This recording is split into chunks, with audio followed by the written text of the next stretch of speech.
My name is Steve Ferguson. I'm one of the admission officers at the University of Rhode Island, and thank you all so much for joining us for this virtual evening with URI Honors. We're so excited to have such a great room with us.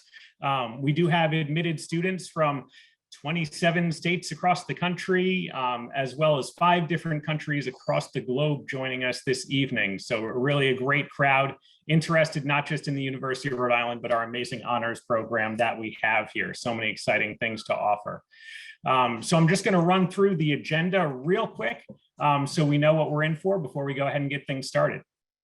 So after I run through the agenda, I'm going to turn things over to Dr. Dean LaBeauty, the Vice Provost at the University of Rhode Island. He's going to give a welcome there.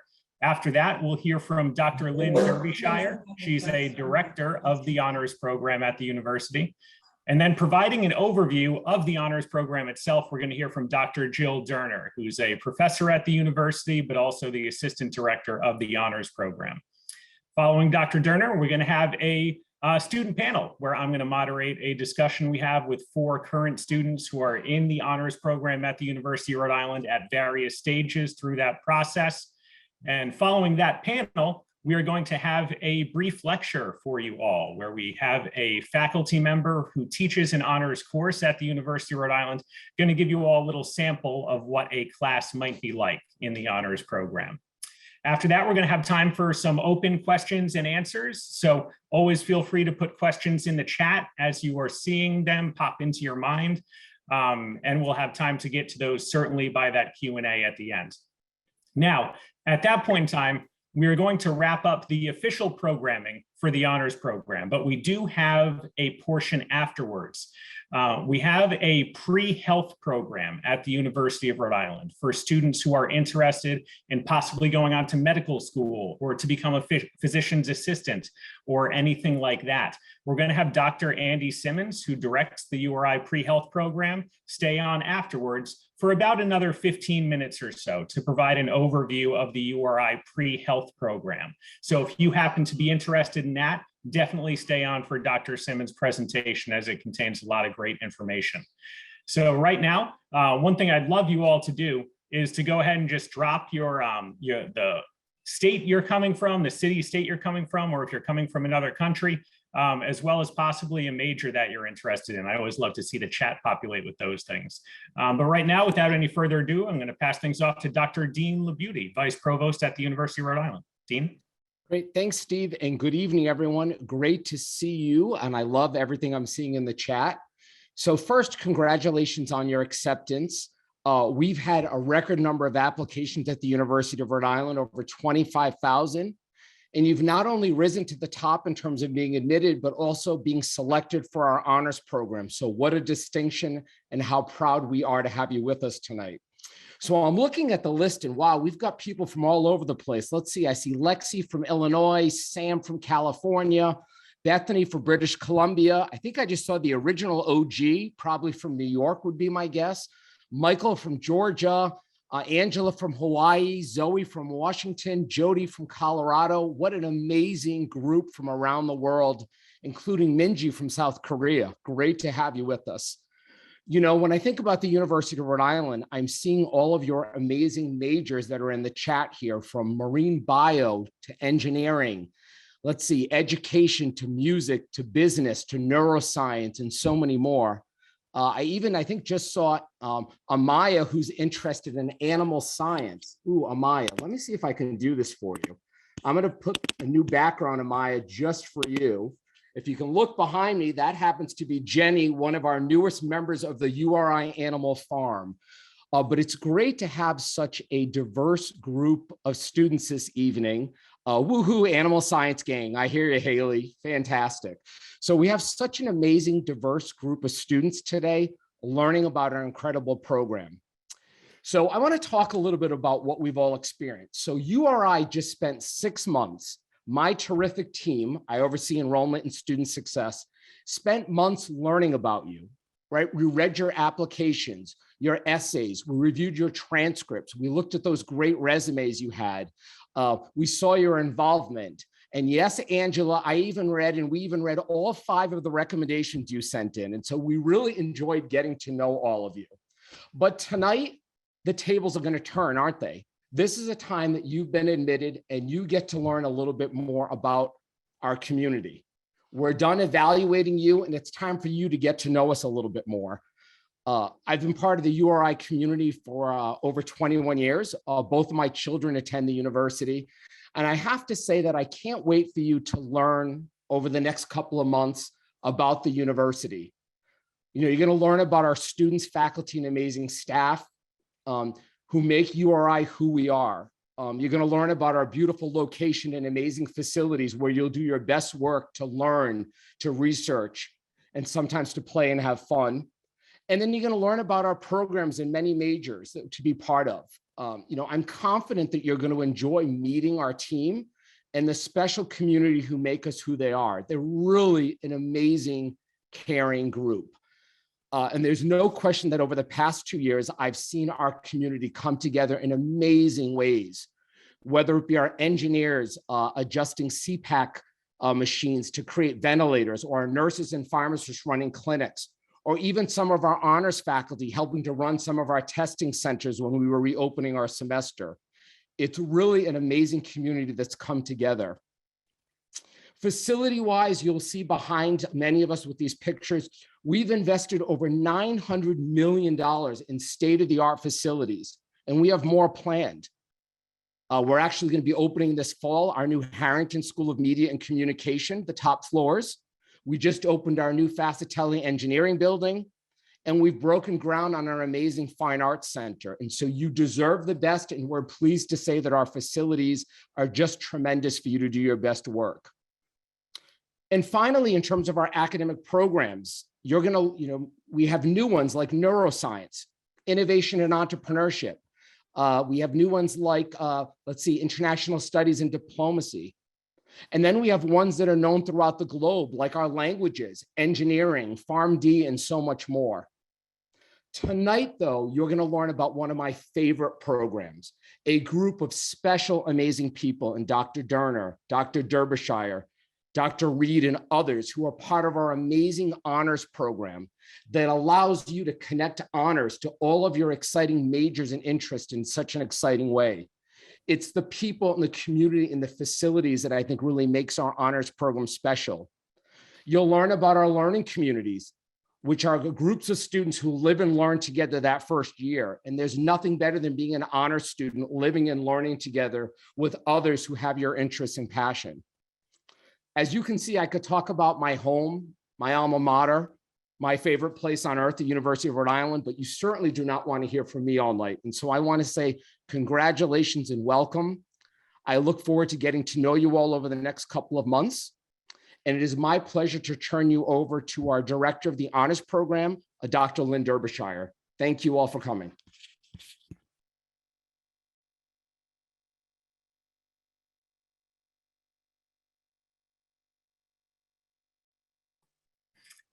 Lynn, if you're speaking, you may be on mute at the moment. How did that happen? Good evening and welcome, and I apologize. It's delightful to see so many of you here this evening from so many different places and with so many different interests in for your academic future. We have here this evening representing our honors program faculty, advisors, and students who represent this inclusive interdisciplinary program. I would say that one of the things we all love most about honors is interacting with the students who come into the honors program. And I think the same is true for all of our students. They come into our small seminar style classes and meet students from disciplines very different from their own. And that's what makes honors classes especially exciting. When you have an ocean engineering student sitting next to a philosophy student across from a communication studies student, you have a vibrant learning community where people ask very different questions, answer questions very differently, and learn so much from one another. So I look forward to having you hear from our faculty, our advisors, and our students so you can learn more about our program. Thank you for being here. And I think I'm turning it over to Jill Dorner. Hi, everyone. Great to see you. As Lynn said, my name is Jill Durner. I am one of the associate directors in the honors program. This is my second year over in honors, and I've been at the university for 14 years now. I'm a professor in sociology and also criminology and criminal justice. So I'm excited to share with you some of the highlights of the honors program. And then also to have 4 of our amazing students share with you some of their own experiences. And then we would love to answer your questions throughout the night as well. So I'm going to ask Steve to share my slides with you. And just an FYI, so at the end, at some point, you will see sort of a question slide with my information on it, as well as a QR code. And so if you want to scan that while it's on the screen, it will take you right to the honors program website. So again, just an FYI that will come up eventually as the night goes on. So all honors eligible students are welcome to enroll in honors courses offered at all levels in topics that really span their curriculum. So again, honors is a program at the University of Rhode Island, not a college. And so what that allows is for us to be interdisciplinary, as Dr. Derbyshire said, and to offer classes from across the university. Students don't have to complete the honors program to take honors courses. Our courses emphasize enriched learning, adding dimension and depth rather than accelerated learning. Again, our class sizes are small to encourage discussion among students and to build community. And so our intro level classes, our 1 and 200 level classes are 20 students, and our upper level classes are 15. You're seeing on the screen the requirements for the honors program. So again, students are welcome to take as many honors courses as they would like, but the minimum is 18 credits or six classes. You can see here the breakdown. So a class at the 1 or 200 level, the 300 or 400 level, an honors colloquium course, which I'll talk a little bit more about later. An elective, which can be any level. And then we have a 6-credit project component. So students typically enter into a 3-credit honors project, which I'll also talk about a little bit later. And then if they opt for that, it's a 3-credit seminar, either HPR 411 or 412. We ask students in their first year to take just 1 course in the honors program to get them started. And then we hope that they will make the choice to continue with us. So you can go on, Steve, go ahead. Dr. Dorner, I'm going to interrupt you for just Sure, of course. Dr. Dorner mentioned this, but I'd like to emphasize that students have a choice to take as many or as few honors courses they choose. And they may decide that they want to get an honors program degree, or they may decide they just want to take honors courses when it fits in their curriculum or suits their needs. So we like to keep it open in that way for students. Jill showed you the requirements if you want to get an honors program degree. We encourage you to consider that. We don't require it. Thanks, Yes. Jill. Oh, you're welcome. Thank you. Yeah, we try and hit all the highlights, but it's nice to have more people on here to help fill in the gaps. So again, just to give you a little background, we do have 2 different types of honors courses that students will see.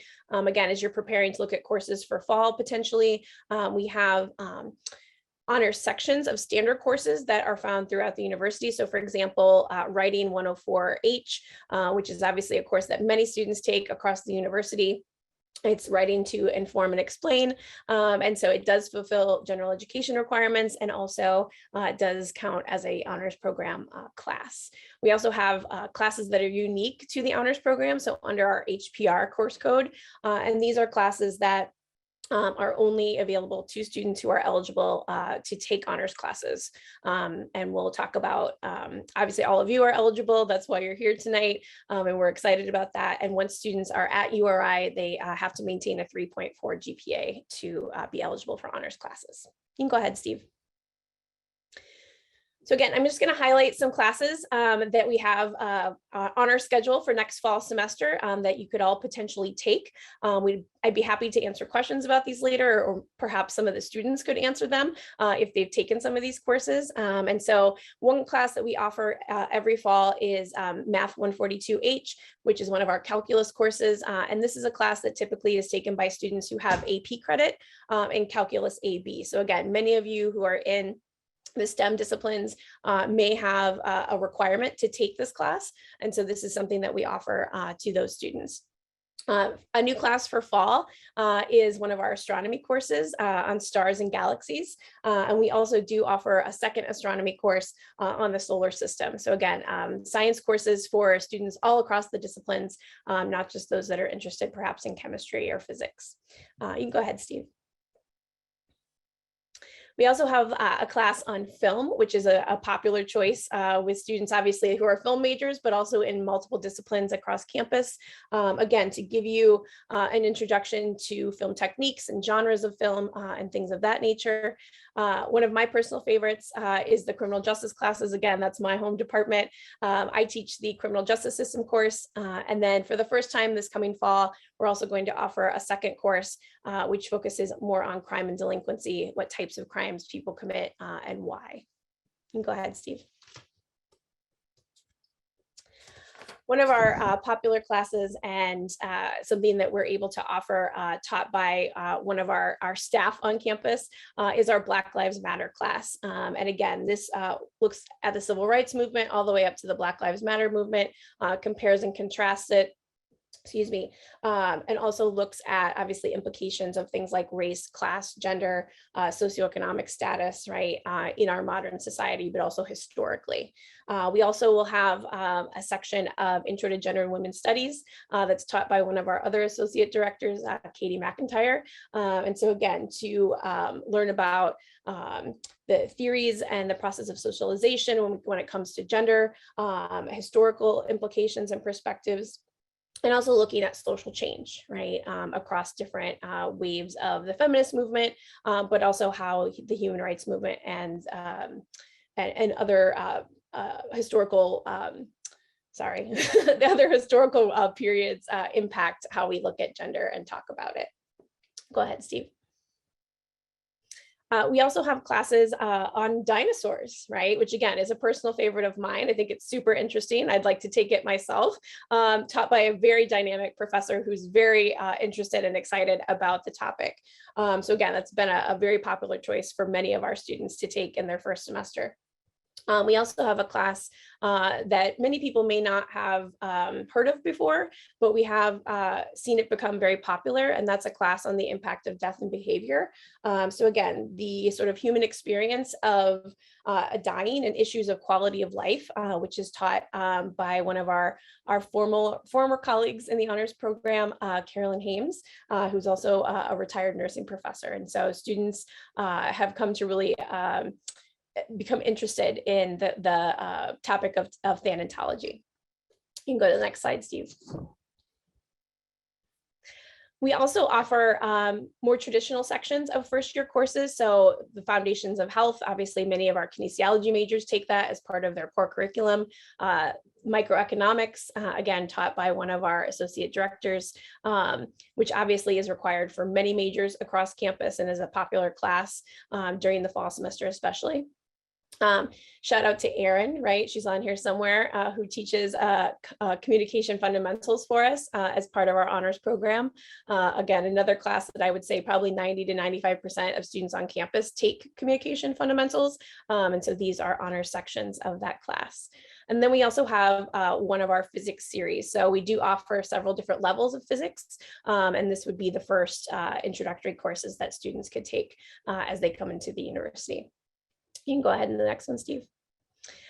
Just to, again, highlight another course that we're starting a new series for this coming year, which again, many disciplines across campus. I know one of our students, Adian, has taken these classes, not as honors, but she can speak a little bit about them and maybe the benefits of taking it as an honors class, is organic chemistry. So again, students in pharmacy, chemical engineering, chemistry, biological sciences, neurosciences, right, are all required to take either one or both of these classes. And so we're excited to be able to bring these classes to our honors program and to our honors students.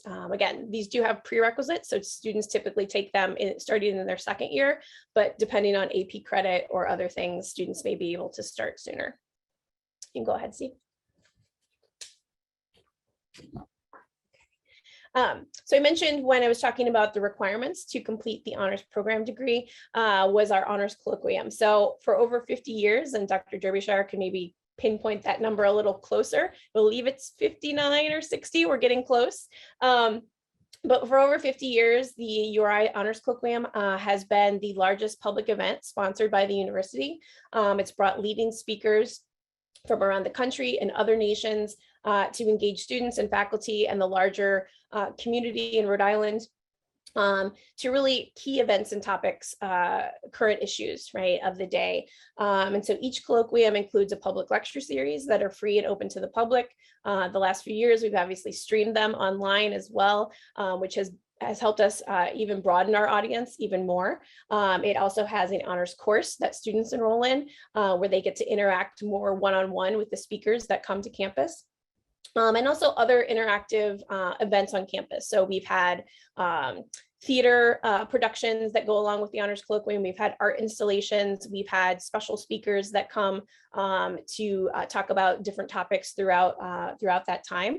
And so this fall's Honors Colloquium is called Just Good Food, and it is coordinated by Professors Marta Gomez-Chiari and John Taylor, and it will explore all aspects of the local and global food systems. Again, looking at challenges, looking at the way we eat, and looking towards sustainability and resilience and justice. And so we're very excited as they are planning for next fall. And so we hope that some of you will join us at those. You can go ahead, Steve. So one of the highlights for me, I know as a faculty member to see these projects every year is our honors project. And so this is the opportunity to do a capstone research project as an undergraduate, which is not something all students have the opportunity to do. So these are pictures of some of our students over the last couple of years, some of our amazing students.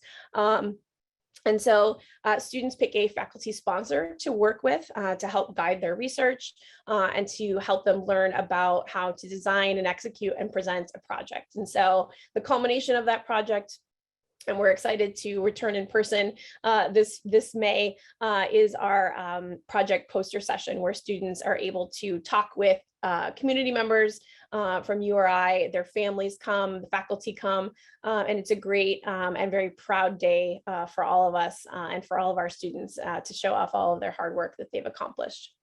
And I think maybe Sydney one of our students might talk a little bit about her honors project a little bit later.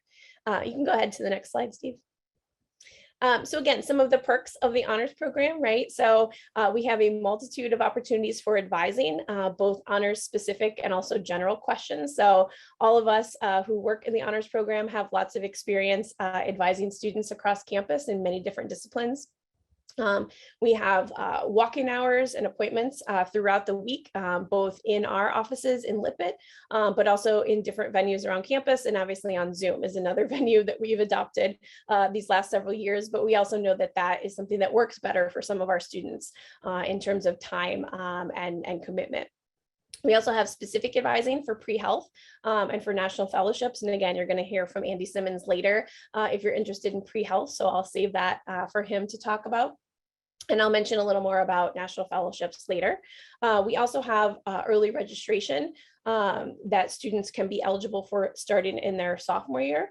And again, I'm happy to answer questions about that later on if anybody has them.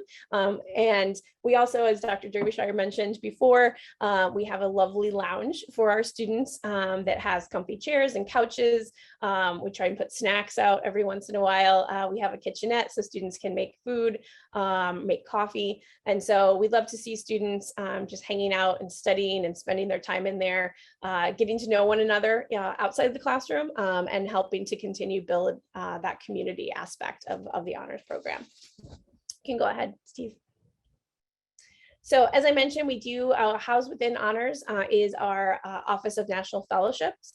So this is something that's open to all students on campus as well as graduates of URI, but it just happens to be housed within the honors program. So URI students have become finalists and won some of the most prestigious scholarship competitions in the world, the Rhodes Scholarship, the Marshall, the Fulbright, the Demers, just to name a few. Applying for a competitive fellowship can be a transformative experience. It can also be one that's very confusing and daunting for students. And so we have a wonderful assistant director who runs this office Kathleen Marr, and she is just amazing with all of these scholarships and working with all of these students. And so again, it advises and assists any qualified undergraduate, alumni, current graduates interested in applying for these national and international scholarships, but also a host of more local and regional scholarships as well. Jill, may I interrupt for just a second? Absolutely. Again? One of the things that I love about our fellowships office is that we learned that most of our students who are competitive for international fellowships enter the university having no idea that that is who they are. It is a process of interacting with advisors and then with our fellowship advisor and learning that indeed you can be competitive on that world stage. We've seen it time and again, and I'd encourage all of you to start thinking about whether you are in fact one of those people. Absolutely. I've worked with many students, and I know Dr. Derbyshire probably has as well, that had no idea that was even something that was possible for them. You know, I personally, with criminal justice, have had a lot of students able to learn a language in another country through the use of fellowships that they've been able to earn through working with our office and with Kathleen. You can go to the next slide, Steve. I think we're getting towards the end. So again, I would encourage all of you to follow us on social media. We have a variety of platforms. So all of the honors platforms are on here. Like I said, the QR code on a later slide will take you to our website as well. And then you can also follow the National Fellowships Office and the Pre-Health Professions Advising Program if you would like to. So thank you so much for listening. Like I said, I'd be happy to elaborate on anything. I'm sure Dr. Derbyshire would as well during the question period. So thank you for your time. Thank you, Jill. Just a couple of quick questions I want to get answered before we move into the student portion of the event. So big picture, early on in the chat, someone asked about the benefits of getting an honors degree. Big picture, you don't need to get too much into specifics. What would you say is the benefit of going through the full honors program for a student? I'm going to shoot that to Lynn. I was typing in the chat, but I believe I caught the whole question.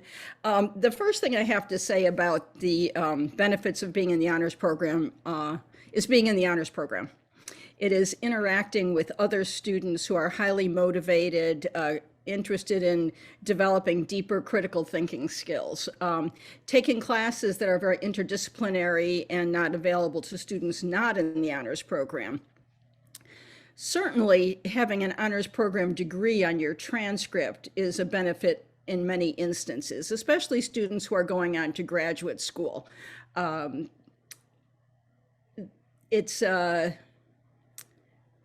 think of the right word, but that all depends on who's looking at your transcript, of course. But for those going to grad school, well, it definitely makes a difference.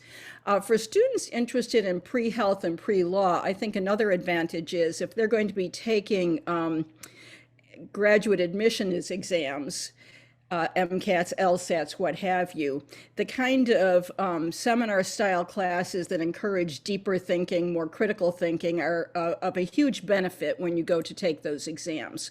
So I think there's a whole variety of reasons why there are benefits, but the primary one I think you will find is sitting in the honors classroom with other highly motivated students. Jill, you want to add to that? Sorry, I was typing in the chat as well. I think you nailed it. And I think yeah, I think you covered the highlights, absolutely. And again, people might have additional questions that we're happy to answer later. Mm-hmm. And we also did get a question about honors housing. Lynn, would you like to speak to that as well? Yes. At the University of Rhode Island, we certainly encourage students in their first year to live in living and learning communities with other students in their own major. I think that provides them the greatest opportunities to make valuable connections that first year. After the first year, students are often interested in then moving into honors housing and living with other honors students, maybe in their same major or maybe not. I know one of the reasons students are often interested in honors housing is because they want an environment where they can live and study. And we find that honors students who are looking for a good place to study with other honor students is often Lippert Hall in our lounge. Students have swipe access to the building so they can get in any hour of the day or night, and they do. And it's a great place for them to study alone or with other students. Excellent. Thank you. I think those were a couple of good ones I just wanted to get out of the way before we rolled into the student portion. I'm sorry, can I say one more thing, Steve? Please do. It came up a couple of times in the chat. Yes, we do have a pre-law program. It is not located in honors. It's located in political science, but we do have a pre-law program. Thank you. And then there were just a clarifying question or two about the housing situation that I'll just address real quick. First year students are not required to live on campus, Jason, but 95% do, even if they're from Rhode Island. Pretty much everybody starts out on campus. It's the best way to get integrated into the academic culture at the University of Rhode Island, as well as the social culture as well. So strongly encouraged, but certainly not required. It's not mandatory to live in honors housing. And the only honors housing that we make available to first year students is if your major is entirely undeclared. Because we found it's more valuable for students to be within their own academic departments. But if you don't have a specific academic department yet, then we do have an honors undeclared LLC for first year students. So if there are any other questions about that, you can go ahead and put them in the chat. And we'll make sure to get them into when we go into the question and answer portion. But for now, I'm going to move us ahead and we are going to begin our student presentations. So up first, we have my friend, Celia, who's one of our tour guides at the University of Rhode Island as well. But Celia, I'll let you go ahead, take yourself off mute and tell us your experience in the honors program after you introduce yourself. Absolutely. Hi, everyone. My name is Celia. I'm a junior from Cumberland, Rhode Island, and I'm double majoring in human development and family science, as well as psychology. With these degrees, I'm hoping to actually go into higher education and student affairs. So the first picture is just a picture of me, and the second picture is me on tour, but just so you can all know who I am. And then you're good to go to the next slide. Alrighty, so the honors program has definitely provided me with a lot of different opportunities. I actually try to take one honors course every semester, genuinely just because I enjoy them. I enjoy getting the smaller class setting and I enjoy a lot of the classes that they offer. Some of the honors classes that I've taken so far, I took the Film 101 honors class. That was probably one of my favorites. I also did Com 100 honors as well. And right now I am currently in a 400 level Harry Potter honors class, and it is my favorite thing this semester.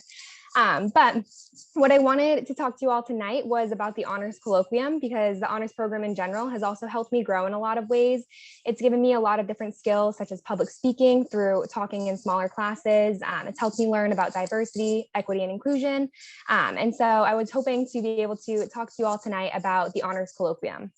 And so it was mentioned a little bit earlier that the honors colloquium is usually offered in the fall, but they also offer smaller sessions in the spring as well for students that can't fit into their schedules. And so I ended up taking one of the spring courses, and that was called The Pursuit of Happiness. So throughout this course, it was very small. It was capped at 20 and there were 16 of us. It was so much fun. And we spent the entire class discussing different philosophers throughout history and understanding their perspectives on happiness in order to kind of develop our own perspectives as well on our own unique little happiness journeys. But in addition to the class and the lecture, we also had a half semester long group project.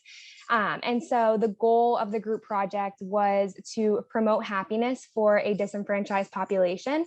And so there were a ton of different unique projects, but my group specifically, there was a group of 4 of us, and we created a positivity campaign. We called it Possibility URI. And so it's a mix between like possibility, the regular word, and then also disability. And the entire project was centered around promoting happiness for students with disabilities at the university by increasing the awareness. And so the project, we did a lot of research about what was formerly known as Disability Student Services. It's now known as Disability Access and Inclusion. And we put that information out there to students and the public in a more accessible way, in a more common way through social media, because we found that a lot of students at URI did not know that much about disability services.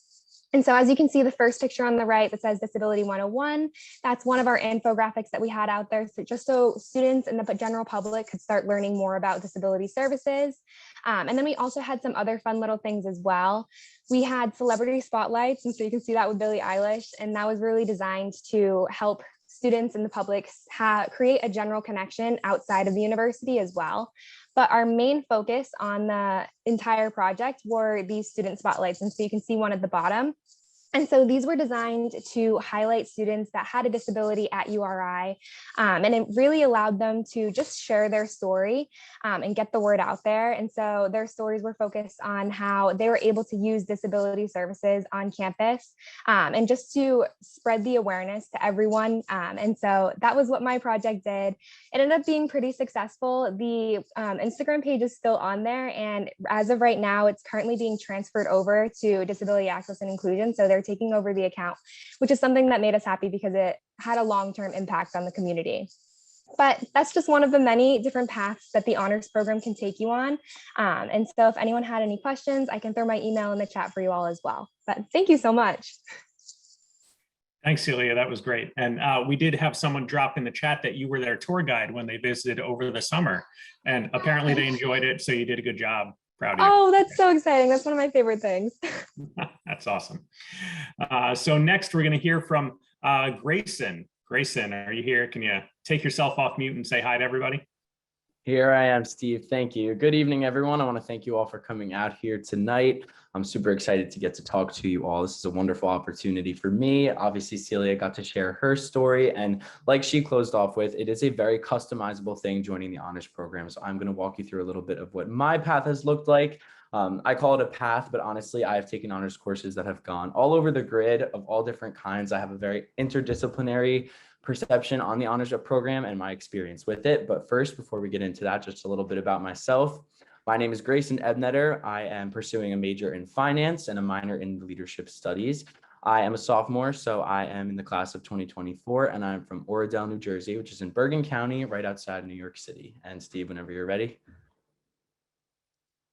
Okay, so I want to talk to you guys just a little bit about some generalizations with my personal experience with the honors program, and then I will dive into a little bit about the specifics. The first two things I really want to talk about are the networking benefits of small class size and productive real-world application of obtained knowledge. And as I go into my own specific details and my own specific experiences, you're going to really realize how these come into play.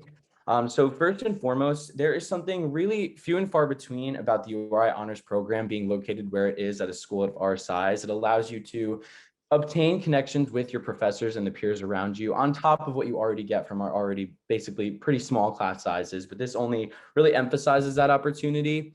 You get to make connections with your professors that will last you throughout your 4 years of college. And when you are sitting where you guys are about to embark on your college career, it can be a little bit hard to see just how important that actually is, but take it from me, take it from any of the other honor students or URI students in general who will vouch for this.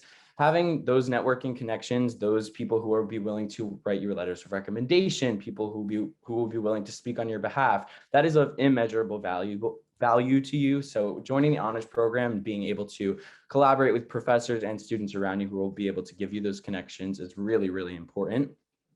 And when I say productive real-world application of obtained knowledge, one example I want to bring up is my experience in the honors macroeconomics course with Professor Nina Eihacker.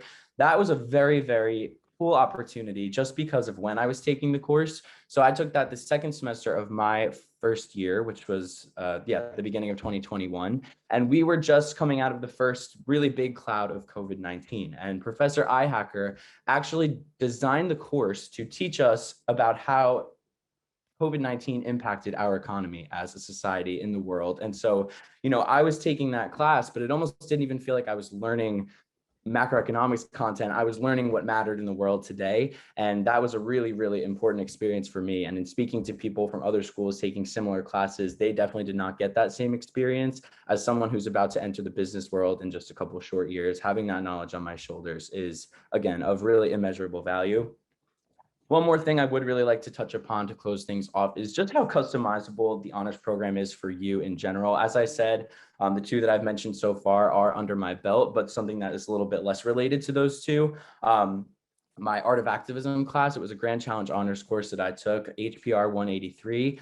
And that was a really nice opportunity because I was given the chance to research something that had nothing to do with what the rest of the class was researching. And the same went for everyone else. Basically, the whole point was that the best research comes from something that you are passionate about. So we all were able to make our own campaigns about something that we were passionate about and take that through the semester and, go on our own paths while kind of coming back to the class, collaborating and hearing from everyone else. So personally, my campaign was on body dysmorphia, and we designed a campaign to spread awareness around campus and hopefully around other schools around the university. I just finished this course last semester, so I've yet to let this take off, but it was a really wonderful opportunity to not only get to research something I'm so passionate about, but hear about the passions of my classmates.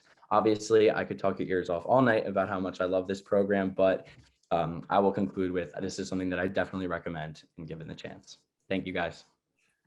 Thanks so much, Grayson. And I think you topped Celia because I saw 2 people say that you were their tour guide when they came. So great job, Grayson. And I love that. I love that. Thank you for the shout out, guys. Thanks, Grayson. Appreciate it. Next up, we have Adian. Adian, do you want to take yourself off mute and introduce yourself to everybody? And also for those of you who are asking questions about specific majors that are really structured curriculums like PharmD and nursing and others, Adian can definitely speak to her experience as a PharmD student in the honors program and its benefits there. So Adian, take it away. All right. Hello, everyone. My name is Adian. I am a PharmD major. I'm a sophomore right now, and I just came back from my pharmacy interview this past Saturday, so that was very exciting. I'm the prospective class of 2026, and I'm from Cranston, Rhode Island. So for the honors program, I've seen that it has helped me much with, I don't personally learn well with lecture style classes because I need that little group of mine to help me out. So I've definitely enjoyed and taken advantage of the honors courses. I've seen a lot of questions regarding how does honors fit into the structure of the pharmacy program, because I know it is a very rigid schedule that you take on. In your first 2 years of pharmacy, you have some required gen ed classes that you need to take, and they are offered through the honors program here at URI. So you can definitely take advantage of that and get those out of the way while still completing your honors requirements.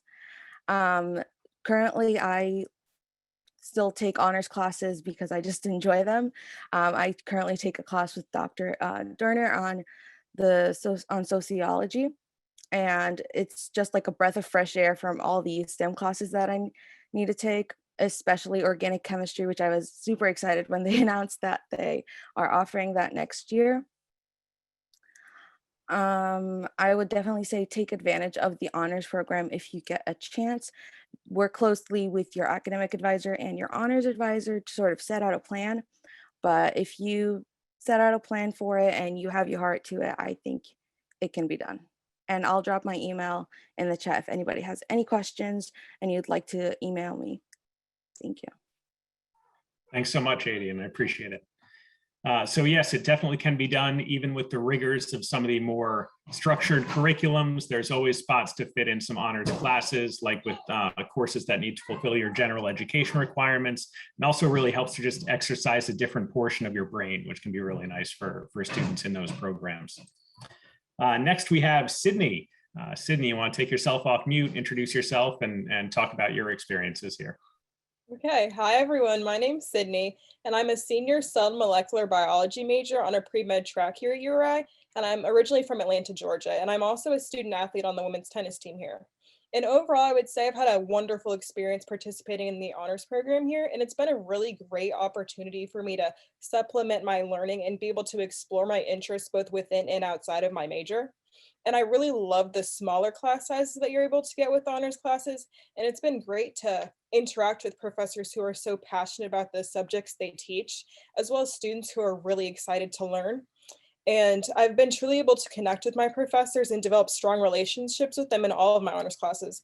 And it's been great to be able to build on these connections and have faculty that I can go to whenever I have questions or need advice here at URI. And just like it was mentioned earlier, there's no maximum on the number of courses you can take here at URI. So for example, I've been able to take about 8 courses in the honors program, and I've even been able to find courses that have been able to count as requirements for my major. For example, I took introductory biology honors, and I also took biochemistry in the honors section, which was really great to be able to learn a kind of challenging topic with a professor who was so open to teaching a smaller class size. And with the completion of my honors project this year, I've really been able to synthesize all of the skills that I've been able to gain throughout my career here. And I was able to conduct a research project that I was really proud of and will be presenting in May. And I can kind of talk a little bit about my honors project that I was able to complete last semester, and I'll be presenting in the spring. So the objective of my research was to determine the prevalence of dietary supplement use in college students in association with a variety of socio-demographic and behavioral variables. And as a student athlete, I had a really high interest in sports nutrition as well as nutrition and well-being in general. And so the project really allowed me to be able to understand athlete practices in regard to dietary supplementation and also learn about a unique population subgroup that is college students within our society. And the reasoning and lifestyle variables behind dietary supplement use in college students continues to be a pretty strong point of research. And the information gained from a study like mine that I was able to complete with the honors program will be really helpful in allowing people to better treat and educate students on their nutritional needs. And so it was a great endeavor for me to take on and really allowed me to pursue a new topic of interest that was outside of my cell and molecular biology major that was nutrition related. And I'm so excited to present it in May. Excellent, Sydney. Thank you. And at the very beginning, when you popped on, a couple people got really excited seeing that you were from Atlanta. How many people are from Atlanta? Say in the chat if you are. Very far from here, but it's been so fun. A couple people who joined from Georgia for sure. So that's exciting for them to see a fellow Georgian in the presentation. It's very far, but it's worth it. Someone says Athens, so that's okay. Still Georgia. So thank you, Sydney, and thank you to Adian and Grayson and Celia and all of our students. We do just have so many students across all different academic disciplines who find ways that the honors program can be a real value add for them to pair along with their academic studies here at the university. And there have been a lot of great questions going on in the chat, but I didn't want to cut off our students while they were going. And so we're definitely going to get to them during the question and answer portion. I've got many of them written down here, but if we don't answer your question, keep bringing it in every so often, and we'll make sure somebody's able to touch on it. So I do want to shift gears just a little bit right now. I'm going to stop sharing my screen, and I would encourage everyone to change your view settings from gallery view to speaker view. It's going to allow for a big picture of the person who's presenting, because right now we're going to turn things over to Dr. Doug Reed, who is one of the faculty members in the honors program at the University of Rhode Island. And also, I think, the current face on the uri.edu website. So Dr. Reed is going to teach a portion of one of his lectures for us, but I don't want to steal his thunder too much. So Dr. Reed, whenever you want to come in and take things away, it's all yours. All right. Well, thank you, Steve. And thanks for everyone who's here. One thing about me, I guess, is I just love to talk philosophy, love to talk about the material I'm about to teach. So it's wonderful that there's like more than 500 people here for me to go over this stuff with. A theme that you probably heard a bunch throughout the evening is one of the things that is nice about the honors classes is the size and the dynamic discussions you can have. And so, like, in a way, this presentation that I'm about to do, not just because it's on Zoom, but because we won't have that kind of dynamic nature, is far removed from what you would get in an honors class. But I hope using the chat and, if people have questions afterward or anything that they want to push back up against, that would be great. And I also guess I just want to say that I guess about 20 years ago, I was an honors student here at URI myself. And now I'm a faculty member in the philosophy department. So I can also speak to the student experience. But tonight I'm here as a faculty member who teaches an honors course. And the course in question is Philosophy 110GH, Love and Sex. And so what I'm going to do today is give a sense of the kind of topic we would go over in that class. Actually, in this case, it's going to be something from early in the semester. And again, imagine yourself in a classroom with 15 or 16 other engaged students who are really eager to talk about the material. And so what I'm doing here is the jumping off point for that. So again, the course is on the philosophy of love and sex. In the first half of the semester, we look at different issues around love. I saw in the chat, someone asked about a philosophy class. Well, here it is. Here's one of them. My other colleagues also sometimes teach philosophy classes in the honors program. And an ethics course, this course is infused with ethical issues. But as I know, we also have a version for honors of our intro to ethics course. So in this discussion, one thing that we'll be talking about and thinking about is, this big question that seems too big to grapple with is, what is love? And, sorry, I don't have a PowerPoint. I guess as a philosophy professor, I'm very old school. So I like writing on the board and like doing that kind of thing. So that's why Steve said, if you can, put me on speaker mode, you'll be able to, I hope, see some of these notes here. But so the question, what is love, right? That seems, on the one hand, too big to answer. And on the other hand, like too obvious to ask, right? Love is an emotion. It's a feeling that we have. Well, actually, the view that we'll talk about for just a bit tonight is takes a very different stand. So the theory is called the union view. And according to this view, love is not an emotion at all. Instead, love is a desire. Now, you're all clever here, so you're probably thinking, well, isn't desire and emotion, isn't that the same thing? Well, excellent. Imagine having that discussion in class with your peers. And if we had the time, I would make the case that we can understand desire and emotion as different psychological conditions. But for now, I'll just let you consider the potential difference between a desire and an emotion. So on this view, love is a desire. And specifically, it's a desire to form a we. And here, even though it's philosophy, this is not meant to be a technical term, just a we, right?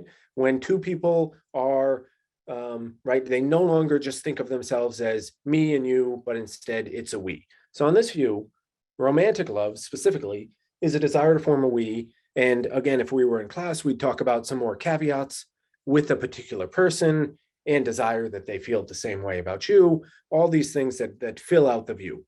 But for us, we can just zero in on this idea that it's a desire, and then this notion of love being for a we, to form a union, hence the name of the view.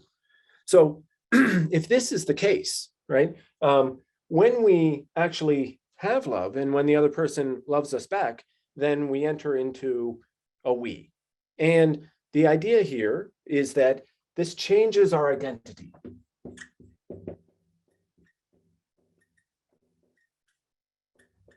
And again, it's no longer just me and you, but it's a we. And the idea here is that there's almost like a new entity that enters the world, this new part of ourselves, or we are part of it, depending on how we understand. And here I should say, although this is a philosophy class, and some people think philosophy, this is so abstract and separate from our lives. In this class, especially in the honors version, I find students are, looking at these questions and then applying these questions to their real lives. So here's one question. When you're thinking about how you relate to the we, right? Because now there's, again, just not just you and me, but there's the we. Would you put yourself first and foremost and have the we be a part of you?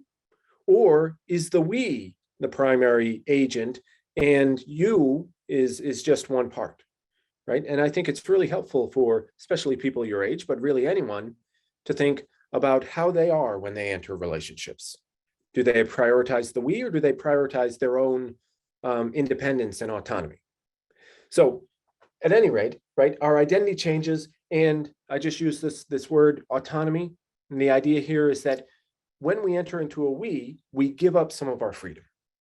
right? And this sounds scary to people, especially people your age, and students, often push back and raise concerns for the view that say, like, love shouldn't be like that. You shouldn't have to give up any autonomy. And this is often such a rich and important discussion. But, so on this view, right, entering into a we, just like, I guess, whenever you make any decision and any commitment, you give up some of your autonomy, but hopefully you gain a new extension of yourself, well-being, and all this kind of stuff. So that's the first aspect of the view. And this is just setting the table so that we can then apply this view, because everything else about this discussion follows from this definition of love and the idea of a we. So here's maybe the last thing I want to mention. And again, this is something that in the class we would spend a lot of time discussing. But so we got this big question, what is love? Here's one answer. It's a desire to form a we.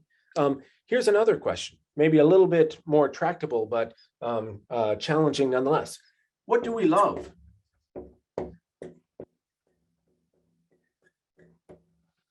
So when we love someone, what is it that we love? And what do we want to be loved for? When someone loves us, what do we want to be loved for? And according to the Union view, right, love is not for traits. So love is not for characteristics. Love is not for, certainly, and I think, I'll leave it to you to consider, but many people would be persuaded by the idea that love, for it to really count as love, it can't just be for the way someone looks physically, right? We would think that that was superficial, that can't count as love. But what about the sort of personality traits, right? What about what's deeper? Their character traits, the kind of person that they are, right? This seems like a plausible candidate for what we love, right? So is it traits? Well, here's an argument from the Union view that says it's not. It's got to be something else. And this relates to another question. You can see that in the course, just question after question pops up. And our job as a class is to sort of manage those questions and pursue them in a systematic way. But, right, we've all heard the term unconditional love.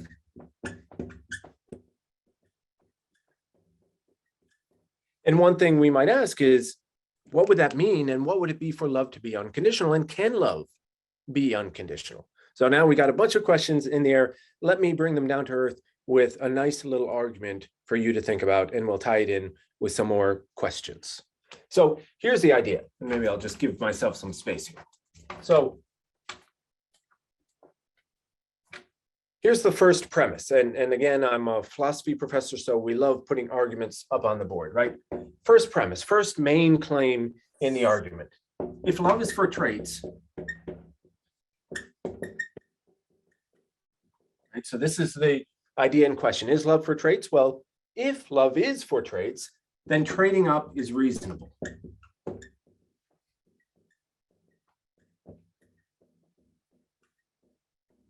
Right?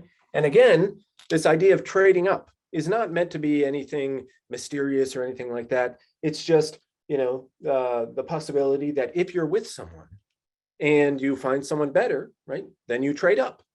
You move on, just as if, this sounds horrible, but just as if you were trading in your laptop for a new version, right? So the claim is, if love is for traits, then trading up is reasonable, right? It's okay to do, it's plausible, it makes sense. So second premise, trading up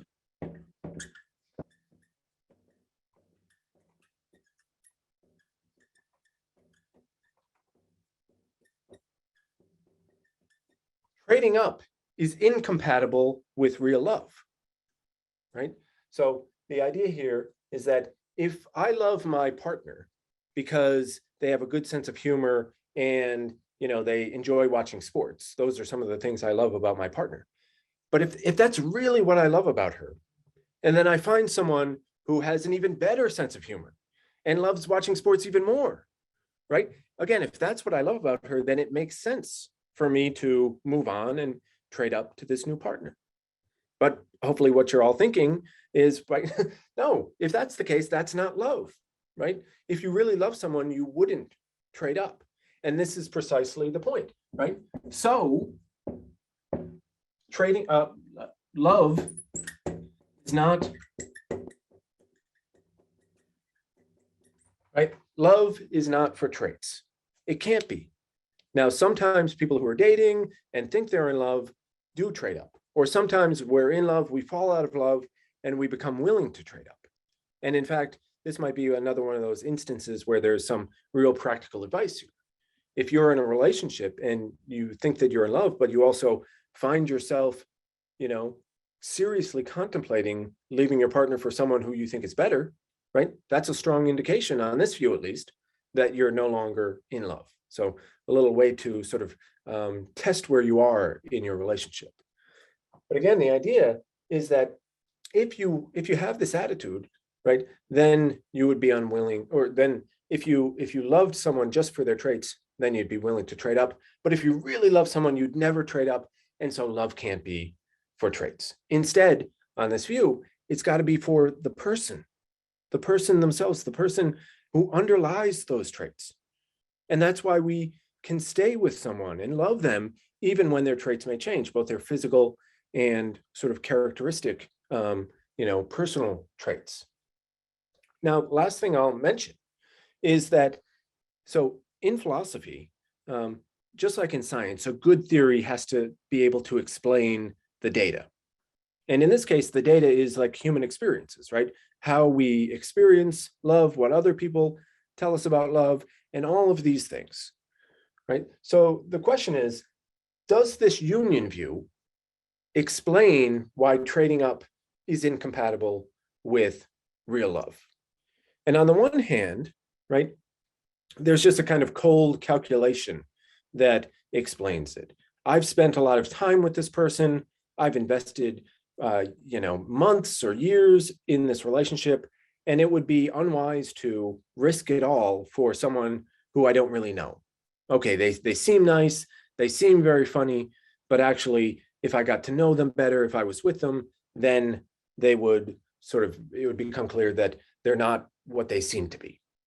So there's one explanation, but that's hardly a very satisfying explanation.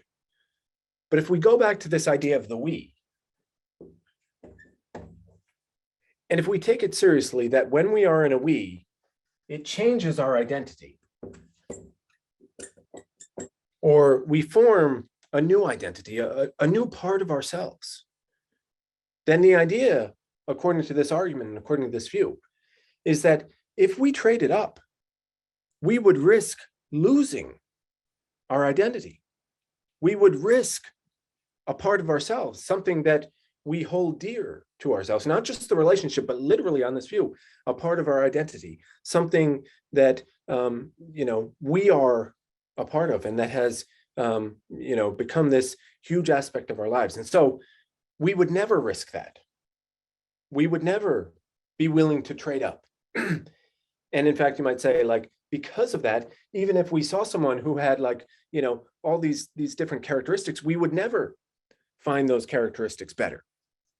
So on this view, right, we start off with the idea that love is a desire. It's a desire to form this we. But then this we can explain this fundamental aspect that most of us think applies to true and genuine romantic love, which is that it's unconditional, right? And just one last bit before I sign off for now. This idea of the we, right? It can also explain this other phenomenon about love that many people find appealing but puzzling. And that's the idea that there's just one person for us. So we might think that for any number of reasons. We might think that, a divine or godlike thing has created just one other person for us. But if we don't believe that, then how can it be possible that there is, 7 billion people in the world, and yet there's just one person for us? And on this view, it's not the case that before we get into a relationship, there is just one person for us. But after we have this we, and we form this new identity, then in a real sense, it does become the case that there is just one person for us, because there is just one other person who completes this we, who is this other part of the we. So again, this is just a quick sketch to sort of share with you some of the ideas we discussed in the class. And I'm going to be here. I'll put my email address in the chat in case people want to follow up with any questions. But I hope there are questions in the chat and people want to talk. And again, I'm just thrilled to have a chance at this time of night to be able to talk to so many people about these issues. So thanks again for being here. I wish you all luck in your decisions and going forward next year. Thanks. Thank you so much, Dr. Reed. There were a lot of questions in the chat. Some of them were philosophically related and were way over my head. Great questions. A lot of it revolved around the Nintendo Wii. When you said, and so people were talking about their favorite Nintendo Wii games. It was great. People were talking about things that they loved unconditionally, like Lizzo and Taylor Swift. And wondering if unconditional love could possibly exist, and so many other questions. So are those things that, should they take this full semester course with you, would you talk about if you can unconditionally love Lizzo? Is that something that would come up? Yeah, that's definitely something that would come up. I think the easy answer is yes, but then we have to say why, how could that be the case? But so we start the semester, this is one of the first things we discuss, but I always start the semester in this course with the students generating their own philosophical questions about love.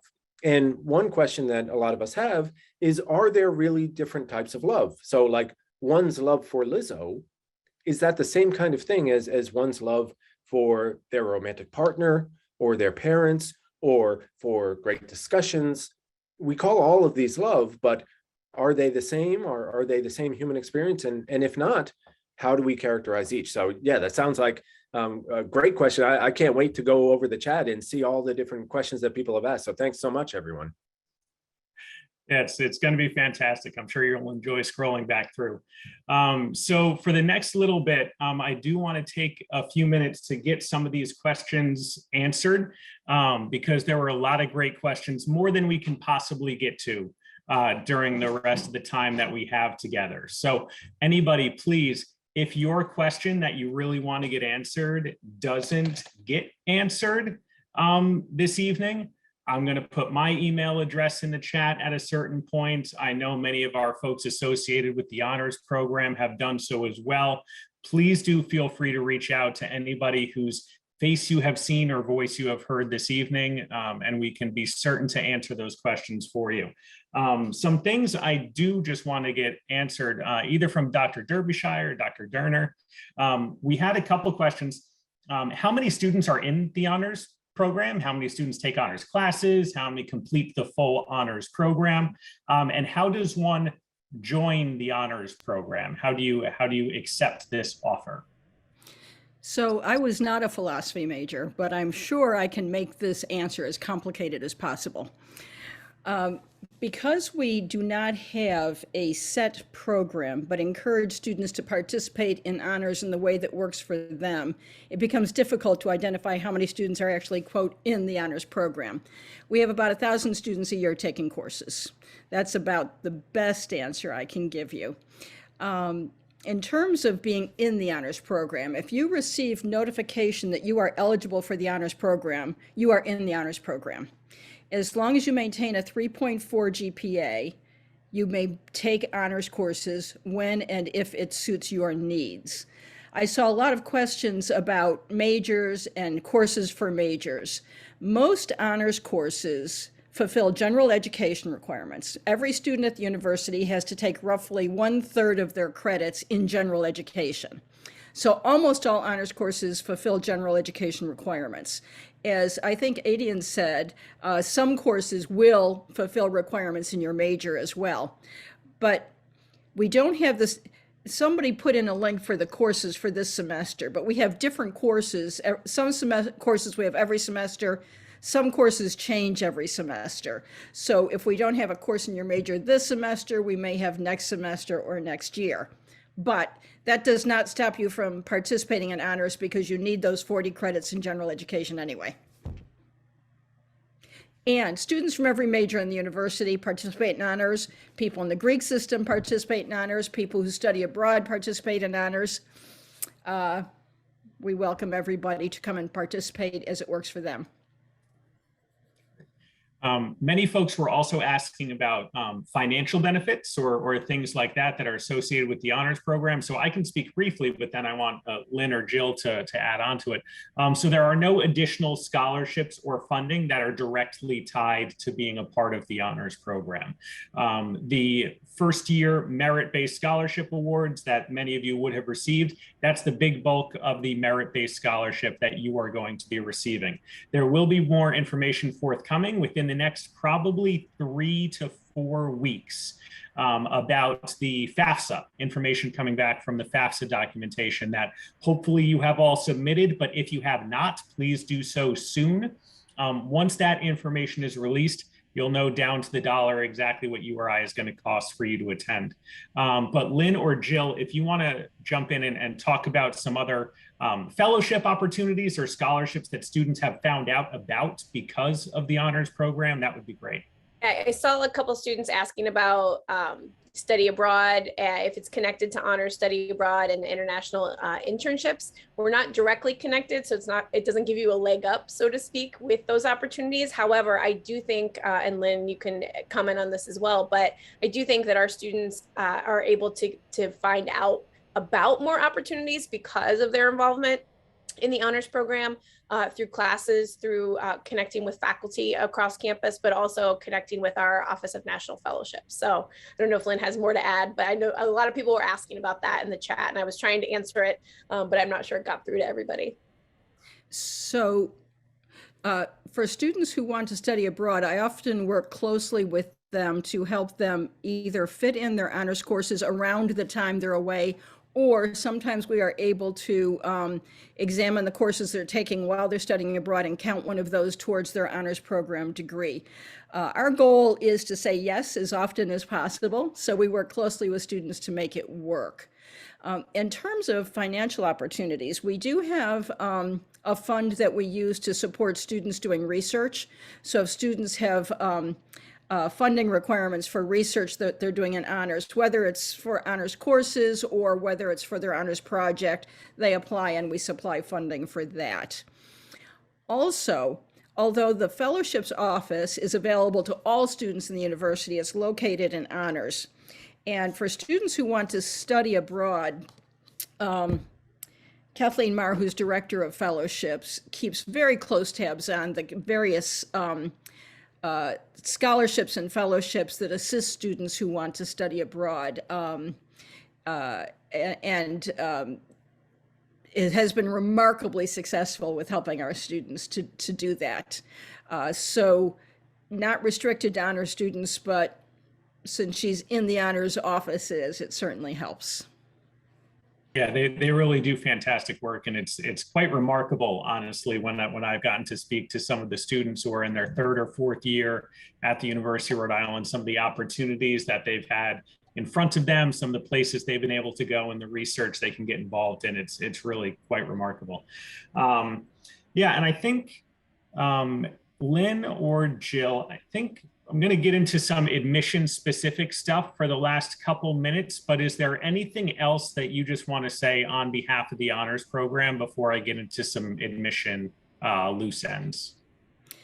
Let me say briefly, Steve, that I just said our goal is to say yes. And our goal is also to be, for being an exclusive program, because we require a certain GPA, we nonetheless really strive to be inclusive.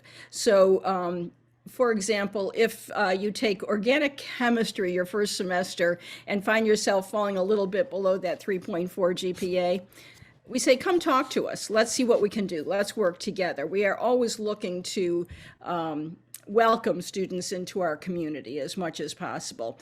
And as Jill mentioned earlier, we have walk-in advising almost every day of the week. That means just come on into the honor suite and we will sit down with you and answer your questions. I had a student pop in today for a question totally unrelated to honors, and he says, I love coming in here because this is the one place I always get an answer. And that's our goal, to always help our students find the answer they need. I would just add that if you have more questions after this, I dropped my email in chat. I can do it again.